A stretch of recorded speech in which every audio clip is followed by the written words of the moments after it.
तो आपने खास रिपोर्ट देखी और सर्वे भी आपने देखा किस तरीके से सर्वे के आंकड़े जो है वो निकलकर सामने आए हैं। इसी विषय पर बातचीत करने के लिए हमारे साथ कुछ खास मेहमान जुड़े हुए हैं, उनका परिचय मैं आपसे करवा दूं। हमारे साथ अवधेश उपाध्याय जी जुड़े हैं जो कि प्रवक्ता हैं बीजेपी से, हमारे साथ निधि पांडे जी प्रवक्ता कांग्रेस से, और राहुल लाल जी जुड़े हैं राजनीतिक विश्लेषक हैं। आप तीनों मेहमानों का बहुत स्वागत है चर्चा में। और चर्चा की शुरुआत सबसे पहले मैं राहुल लाल जी से करना चाहूंगा क्योंकि राजनीतिक विश्लेषक हैं। राहुल जी, जिस तरीके से सर्वे के आंकड़े हमने रखे, आपने भी उन आंकड़ों को देखा होगा कि किस तरीके से राहुल गांधी पर ही सवाल उठते हुए नजर आए हैं। ज्यादातर लोगों ने यही कहा कि राहुल गांधी ने जिस तरीके से संवैधानिक संस्थाओं पर सवालिया निशान खड़े किए हैं वो गलत है। आप क्या कहते हैं, आप क्या मानते हैं? सर्वे में जो आंकड़े आए हैं उस हिसाब से तो बिल्कुल दिख रहे हैं कि कहीं न कहीं उनके छवि को नुकसान हो सकता है कि इस पूरे प्रकरण से पहुंच रहा होगा। लेकिन देखिए, इसके दो पक्ष इस पूरे प्रकरण के हम लोगों को दिखाई दे रहे हैं। तो राहुल गांधी जो कि इस मामले को उठा रहे हैं, उन्होंने स्पष्ट तौर पे कांग्रेस पार्टी ने यह भी कहा है कि एसआईआर को मामले को लेके दिसंबर में जो है कि रामलीला मैदान में जो है कि रैली की जाएगी। तो दूसरा पक्ष चुनाव आयोग का भी दिख रहा है हम लोगों को। देखिए, ये अगर बिहार के मामले को ही देखें कि बिहार में एसआईआर से पहले जो है जो मतदाता थे वो 7,89,00,000 मतदाता थे, और वो मामला सुप्रीम कोर्ट में चला। वहां पे 65 लाख लोगों के नाम कटे थे मतदाता सूची से।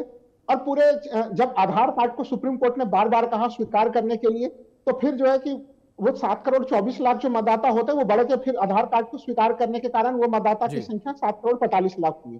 तो संक्षेप में मैं ये चीज कहूंगा कि इसमें चुनाव आयोग को भी एक चीज देखना पड़ेगा कि जो मूलभूत मांग हो कहीं से, क्योंकि देखिए जो आरोप लग रहे हैं वो बहुत बड़े किस्म के आरोप लग रहे हैं, तो उसका उसी रूप में प्रत्युत्तर दिया जाए मजबूत रूप से। और अगर कोई गलत आरोप लगा रहा है तो चुनाव आयोग जो है आर्टिकल 324 के तहत उन्हें काफी बड़ी शक्तियां मिली हुई हैं। अगर गलत आरोप राहुल गांधी लगा रहे हैं तो उनको राहुल गांधी के विरुद्ध उनको एक्शन लेना चाहिए, लेकिन वो एक्शन नहीं ले रहे हैं। पूरा मामला यूं ही जो है राजनीतिक धरातल पे जो है कि चल रहे हैं, जबकि गंभीर किस्म के आरोप प्रत्यारोप हैं। जी बिल्कुल राहुल जी, जिस तरीके से आपने जिक्र किया, मैं निधि जी का रुख करूंगा। निधि जी, जिस तरीके से आंकड़े निकलकर सामने आए, सर्वे में भी साफ तौर पर कहा गया कि राहुल गांधी की छवि को उससे एक बड़ा नुकसान पहुंच रहा है। और अगर हम जो चुनाव परिणाम है उनको लेकर बात करें, आप लोगों ने हरियाणा में भी इस बात का जिक्र किया, वहां पर भी हार देखने को मिली, और बिहार के भी नतीजे भी हाल फिलहाल निकलकर सामने आए, वहां पर भी हमने देखा कि ये जो स्ट्रेटजी कहें या जिस तरीके से ये कहें कि मुद्दा आप लोगों ने उठाया, उसका खासा असर जनता के बीच देखने को भी नहीं मिला। निधि जी, निधि जी आपका डिवाइस म्यूट है, प्लीज उसे अनम्यूट कर लें।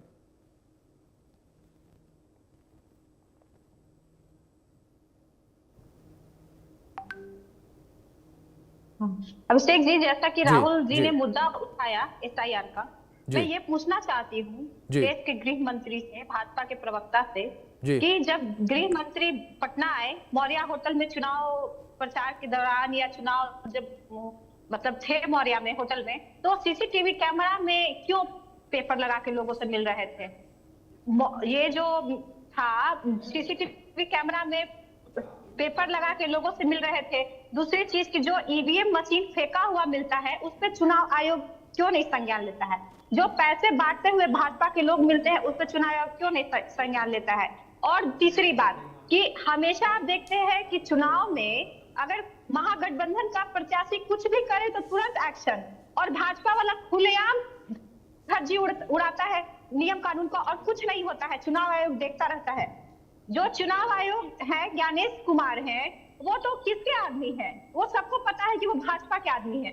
और वो हमेशा ये जो है कि चुनाव आयोग का दोहरी नीति रहता है कि अगर महागठबंधन के लोग कुछ कर रहे हैं तो तुरंत एक्शन होगा, और अगर एनडीए के लोग कर रहे हैं तो उस पर चुप्पी साध देता है चुनाव और तर्क देने लगता है। तो इस पर कोई क्या कहेगा? आप बताइए, हमको जवाब दीजिए कि आप अमित शाह जी क्यों सीसीटीवी में ये पेपर लगा के लोगों से मिल रहे थे? जो आपका लिफ्ट का था सीसीटीवी कैमरा, किसको आप डरा रहे थे? चुनाव आयोग को डरा रहे थे? किसको डरा रहे थे? तो हमको जवाब चाहिए कि क्यों मिल रहे थे सीसीटीवी के। और भाजपा जो है, अगर ईवीएम सही ही रहता, बिहार में आईएएस आईपीएस की कमी थी क्या जो गुजरात से विश्वासी मंगाना पड़ा?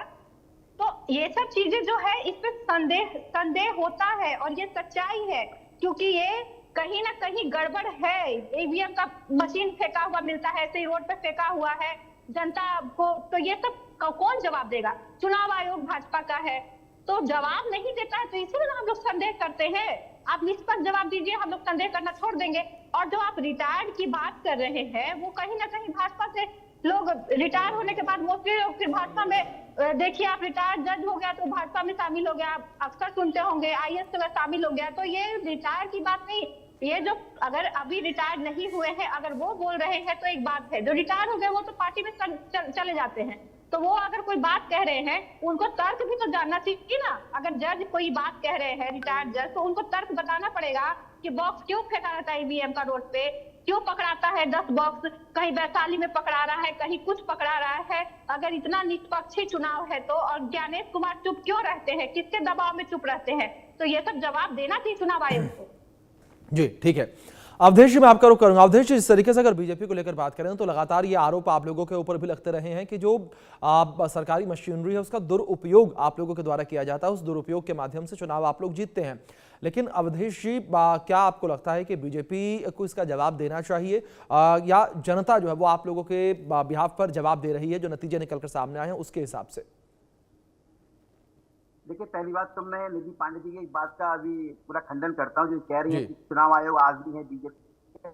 चुनाव आयोग किसी का आदमी नहीं होता। चुनाव आयोग एक संवैधानिक एजेंसी है, संवैधानिक तरीके से वो कार्रवाई करता है जो भी करता है। लेकिन हाँ, आपके हिसाब से वो आदमी हो सकता है क्योंकि 70 साल आपने चुनाव आयोग के साथ काम किया है, तो आप चुनाव आयोग किसका मनपसंद चुनाव आयोग है? मोदी जी का, अमित शाह का? बोलिए। आप सुनिए, मैंने आपको सुना, 70 साल आपने राज किया इसी चुनाव आयोग के साथ, इसका मतलब आपका आदमी था उस समय चुनाव आयोग कांग्रेस पार्टी का, इसलिए आपको लग रहा है कि बीजेपी का आदमी है। जबकि चुनाव आयोग निष्पक्ष एक संवैधानिक संस्था है जो अपने हिसाब से काम करती है, संवैधानिक तरीके से काम करती है। लेकिन कांग्रेस का काम क्या है? केवल सवाल खड़ा करना। अच्छा एक बात बताइए, हिमाचल में कांग्रेस की सरकार बनती है, भाजपा हारती है, कोई नहीं बोलता। कर्नाटक में भाजपा हारती है, कांग्रेस सरकार बनती है, कोई नहीं बोलता। तेलंगाना में भाजपा हारती है, कोई नहीं बोलता, कोई ईवीएम की बात नहीं करता, कोई वोट चोरी की बात नहीं करता। जम्मू कश्मीर में भाजपा की हार होती है, कोई ईवीएम की बात नहीं करेगा, वोट चोरी की बात नहीं करेगा। ठीक है, और आप मैं बताऊं आपको, ये कर्नाटक हो गया, झारखंड में भाजपा हारती है, सब कोई बात नहीं करेगा, वोट चोरी ईवीएम की हारा। लेकिन जहां कांग्रेस को सीटें नहीं मिलती, जहां कांग्रेस को पूरी तरह से कांग्रेस का सुपड़ा साफ हो जाता है, वहां वोट चोरी की बात होगी, वहां ईवीएम की बात होगी, वहां एसआईआर की बात होगी। सच्चाई हर्षित पांडे जी, कांग्रेस को भारत पूरी तरह से अस्वीकार कर चुका है। कांग्रेस पार्टी आज के समय में मुस्लिम लीग माओवादी पार्टी बनकर रह गई है। क्यों? जिस तरह से अपने देश की संस्थाओं पर सवाल खड़ा कर रही है कांग्रेस पार्टी, जिस तरह से कांग्रेस के नेता आतंक को बचाने के लिए सुप्रीम कोर्ट जाते हैं, राष्ट्रपति तक से गुहार लगाते हैं, जैसे कि याकूब मेनन के लिए किया था कांग्रेस पार्टी ने, उस तरह से कांग्रेस पार्टी पूरी तरह से जो है मुस्लिम लीग माओवादी पार्टी बन चुकी है। इसको अपने देश पर विश्वास नहीं है कांग्रेस पार्टी को, कांग्रेस पार्टी के नेताओं को अपने प्रधानमंत्री पर विश्वास नहीं है, अपने देश के लोगों पर विश्वास नहीं है। भाई किस पर विश्वास करोगे? पाकिस्तान पर विश्वास है कांग्रेस को, अमेरिका पर विश्वास है, लेकिन भारत पर नहीं है। जिस भारत ने कांग्रेस पार्टी को 70 साल की सत्ता दी, जिस राहुल गांधी जी को पूरी तरह से सत्ता सुख दिया इस भारत देश ने, उसी भारत के लोकतंत्र का अपमान करने राहुल गांधी विदेश जाते हैं। जी क्या करोगे इस चीज को? जी अरे भाई एसआईआर की बात यदि हम करें अभिषेक जी, एसआईआर आज पहली बार नहीं कर रहा है चुनाव आयोग, 1952 में हुई थी सबसे पहले। ठीक है अवधेश जी लौटूंगा आपके पास में। ठीक है अवधेश जी लौटूंगा मैं आपके पास। जिस तरीके से आपने तमाम बातों का जिक्र किया, राहुल जी भी कुछ कहने का प्रयास करें। राहुल जी मैं आपका रुख करूंगा, आप अपनी बात रखिए, लेकिन एक चीज और इंक्लूड कर दूं, क्या राहुल जी आपको लगता है कि कांग्रेस को अपनी स्ट्रेटेजी अब बदलने की जरूरत है? राहुल जी देखिए, जो अभिषेक जी आपका सवाल है गंभीर है। कांग्रेस को थोड़ा अपने स्ट्रेटजी को और बदलने की जरूरत है, क्योंकि मुझे अभी भी याद है बिहार में मतदाता अधिकार यात्रा में काफी जबरदस्त लोगों की भीड़ जुड़ रही थी और लोग उसके साथ काफी ज्यादा जो है कि तालमेल स्थापित कर रहे थे उस चीज से। लेकिन फिर जैसे ही वो मतदाता अधिकार यात्रा खत्म होती है तो फिर एसआईआर का मामला जो है वो सुप्रीम कोर्ट के भीतर जो है कि विधिक लड़ाई का मामला तो बना, लेकिन जनता के भीतर का मामला वो वहां पे नहीं बना, तो वो मामला उसी जगह पे छूट गया। तो इनको अपने जो स्ट्रेटजीज हैं कि उस मामले को किस तरह से जनता तक पहुंचाना है, उसके ऊपर ध्यान रखना पड़ेगा। और एक चीज जो मैं कहना चाह रहा था अभिषेक जी की, जैसे अभी यहाँ पे भारतीय जनता पार्टी के प्रतिनिधि ने कहा कि जब अपने ही सीटों पे ये जहां पे जीतते हैं उसको लेके क्या तर्क देगी कांग्रेस। लेकिन हमें याद है कि जब राहुल गांधी ने प्रथम प्रेस कॉन्फ्रेंस किया था तो वो कर्नाटक के ही महादेवपुरा को लेके किया था। कर्नाटक में तो जो कि वहां पे भारतीय जनता पार्टी हारी थी, कांग्रेस जीती थी। तो वो उदाहरण जो कुछ सीटों का वो लेके रख रहा है, हालांकि बाद में फिर महाराष्ट्र वो हरियाणा का भी उदाहरण रखा। मुझे एक चीज मैं ये कहना चाहूंगा, भाई सुन तो लीजिए भाई अभिषेक, अवधेश अवधेश ये सुन लोग लीजिए एक सुनते मिनट। नहीं है। अवधेश जी सुन तो लीजिए, आप जवाब दे दीजिए। अवधेश जी सुन लीजिए, ठीक है, पर्याप्त समय आपको भी दिया था, ठीक है राहुल जी। हाँ, मैं यही कह रहा हूँ कि देखिए वैसे स्थिति में जैसे उन्होंने महादेवपुरा का रखा, वो आंकड़ा खुद ही जो है कि कर्नाटक के थे, कर्नाटक की जो है कि सीआईडी इसकी जांच भी कर रही है जी। तो क्या उसके ऊपर आरोप फिर लग रहा है कि वो चुनाव आयोग और उसके बीच में तालमेल नहीं बन रहा है? तो दो तीन चीजें तो यहाँ पे सवाल खड़े हुए हैं कि देखिए सुप्रीम कोर्ट ने एक बड़ा शानदार निर्णय दिया था कि मुख्य चुनाव आयोग की नियुक्ति कैसे, वो कॉलेजियम कैसे काम करे। हालांकि संसद को पूरा अधिकार था और संसद ने उस अधिकार का प्रयोग करते हुए वहां से जो है कि चीफ जस्टिस को उससे बाहर कर दिया। तो ये कुछ ऐसे मामले हैं जिसका जवाब सरकार को देना चाहिए। राहुल गांधी अगर गलत आरोप लगाते हैं, मैं फिर से कह रहा हूं अभिषेक जी, उनके आरोप गलत है, केवल चुनाव आयोग के खंडन नहीं करना चाहिए कि गलत है जी, उनके ऊपर लीगल एक्शन होने चाहिए। तो वो लीगल एक्शन नहीं ले रहा, सवालों के उत्तर भी नहीं मिल रहा है जनता। बिल्कुल बिल्कुल बिल्कुल राहुल जी। निधि जी, दूसरी ओर जिस तरीके से स्ट्रेटेजी का जिक्र मैंने किया, लगातार अगर कांग्रेस को लेकर बात करें तो जो स्ट्रेटेजी जिसके तहत कांग्रेस जो है वो चुनावी मैदान में उतरती नजर आ रही है, उससे हार ही मिल रही है क्या? लेकिन आने वाले समय में कांग्रेस अपनी स्ट्रेटेजी में बदलाव करती नजर आएगी क्या? जो जनता से जुड़े हुए मुख्य मुद्दे हैं उन मुद्दों को उठाती नजर आएगी, या ऐसे ही मुद्दे जो उठते नजर आएंगे आने वाले समय में भी? निधि जी। अभिषेक जी, जैसे बिहार की बात करूं, बिहार चुनाव की, तो हमारे 2 डिप्टी सीएम जी, दोनों का वोट प्रतिशत बराबर था जी, दोनों का वोट प्रतिशत मतलब वोट बराबर था, 1,22,000 कुछ था, दोनों का बराबर था। तो इनके ये आप जवाब दीजिए कि दोनों का 1,22,000 ही क्यों था? 1,22,000 कुछ था, 314 या 315 जो भी था। तो हमको कहने का मतलब है कि सरकार जैसे ही सोच, हम तो ये कह रहे थे जो कहा डिप्टी सीएम, हमें जैसे ही भाजपा वाले सोचेंगे कि उनका डिप्टी सीएम हार रहा है, उसका वोट प्रतिशत बढ़ा देंगे। और एग्जाम्पल में है, आप देख लीजिएगा कि दोनों डिप्टी सीएम का वोट 1,22,000 से ऊपर है, वही मतलब 413 और 415 ऐसे करके है, आप देख लीजिए। तो हमारा कहना है कि ये बताइए ना कि कैसे मैजिक हो जाता है, ये मैजिक है या क्या है?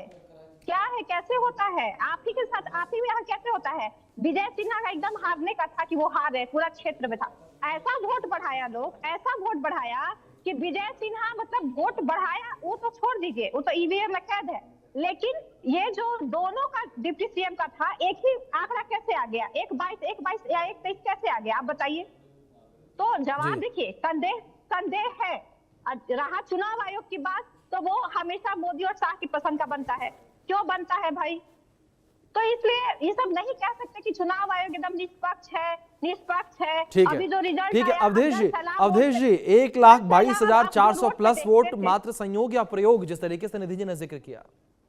नहीं, दोनों का एक ही। जी अक्षय जी, मैं तो बात कह रहा हूँ, मैं स्पष्ट तौर पर एक बात कह रहा हूँ, आपके वोट बढ़ाने में भूल गए कि अरे दोनों का एक ही करेंगे तो फिर पकड़ा न जाए, वो बढ़ाने में भूल गए। यदि कांग्रेस को कोई दिक्कत है कि भाई वोट चोरी हो रही है, ईवीएम हैक हो रही है, एसआईआर गलत तरीके से हो रही है, भाई सुप्रीम कोर्ट क्यों नहीं जाते हो? जाइए ना, कोई नहीं जाएगा, चुनाव आयोग बुलाता है, जाएंगे ना, जाएंगे हम लोग, सुप्रीम कोर्ट जाएंगे। अरे आप बिल्कुल नहीं जाएंगे, लिख लीजिए आप कोरे कागज पे लिख लीजिए, नहीं दिखाने से कोई नहीं जाएगा कांग्रेस का। चोरी आपके अंदर बैठी हुई है, कांग्रेस पार्टी के अंदर चोर बैठा हुआ है, इसलिए वो बाहर नहीं जाएगा, सुप्रीम कोर्ट नहीं जाएगी कांग्रेस पार्टी, और ना ही वो चुनाव आयोग जाए। सच्चाई ये है, इस तरह से कांग्रेस में पतन हो रहा है ना, जिस तरह से कांग्रेस का पूरा खत्म हो रहा है, उसको बचाने के लिए बेईमानी से तो पूरा भारत जीत लीजिए, सही से नहीं जीत पाइएगा, बेईमानी से तो आप लोग जीत ही रहे हैं। अरे एक बात कर्नाटक में कांग्रेस जीती तब वोट चोरी दिखाई दोनों डिप्टी सीएम का एक ही वोट क्यों था, ये जवाब दीजिए। अमित शाह किसको कैमरा में पेपर लगा के ये जवाब दीजिए, लेकिन जब जवाब दीजिए अवधेश जी, जवाब दीजिए।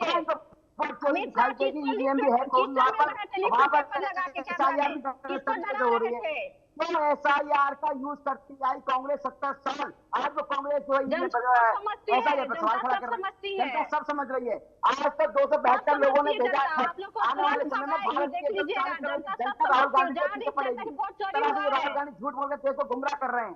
देश की जनता सवाल पूछेगी, आज तक 272 लोगों ने पूछा सवाल, अभिषेक जी चिंता मत जवाब कीजिए, मांगिए। इंतजार कि कीजिए, समय बलवान होता है। किसको डरा रहे थे? जी। क्यों लिस्ट समय में बलवान होता है, समय का इंतजार कीजिए, जनता पूछेगी क्यों सवाल। आज बिहार 275 लोगों ने सवाल पूछा है, उनको नहीं बता है? रहा हूँ फिर क्यों मैं। विश्वास नहीं था? बोलना छोड़ दीजिए, देश को गुमराह करने का छोड़ ठीक है, दीजिए। ठीक है अवधेश जी, नीतीश जी, देखिए इस तरीके से लगातार आरोप प्रत्यारोप का दौर लगातार जारी है, लेकिन जिस तरीके से सर्वे हमने आप सभी के सामने रखा, अपने दर्शकों के सामने भी रखा, सर्वे ने सब कुछ साफ कर दिया है कि जो जनता है वो मानती है कि राहुल गांधी के आरोपों से कांग्रेस को नुकसान हो रहा है और राहुल गांधी की छवि जो है वो भी खराब होती नजर आ रही है।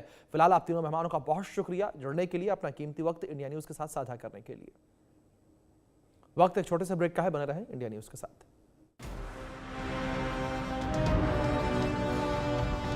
श्री गुरु तेग बहादुर साहिब जी